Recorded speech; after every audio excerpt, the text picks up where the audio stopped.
Thank you, Deputy Presiding Officer, and can I thank the Minister for advance sight of his statement. What we have learned today is that despite more than 18 months of intensive wranglings, the Government is no further forward in its pursuit of a policy to ditch open and transparent procurement of ferry services in favour of a strategy to directly award contracts to a government-owned entity, which effectively sews up future contracts if given indefinitely to CalMac.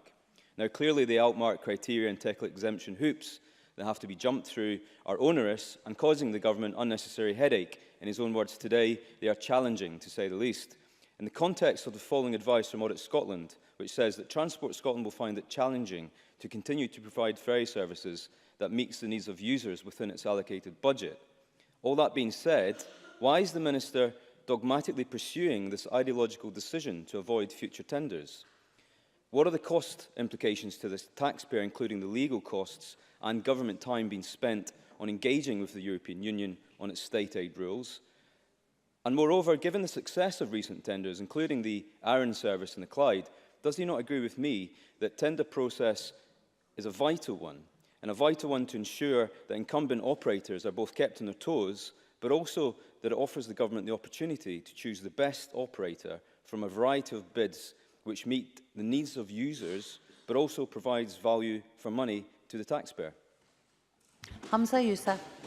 Can I try to be constructive to the member? I thought he was unfair to say that we haven't got any further forward. We have. It's our belief through the detailed work that we've done that we can make a case for a direct award. Now, we have to, of course, satisfy the European Commission. The member will only know clearly from his own party's discussions with the EU that these things can take a bit of time. So we will, of course, approach that in a manner that can be as quick as possible from our perspective, but clearly we're reliant on the opinion of the European Commission. So there has been work that has been done, and the interim report is very detailed, and I would welcome some of his feedback on that. He makes a good point that there can be some benefits or perceived benefits of tendering.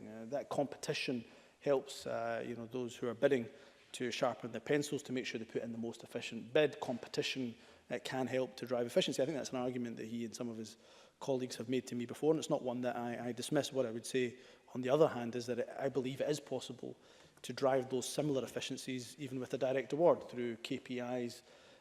And the other point I would make to him is that, of course, tendering can cost. We know the Chief's contract, the Chief's tender costs around 1.1 million. That's not including the cost that would have emerged from CalMac having to bid, which, of course, is a wholly owned, Scottish Government-owned company.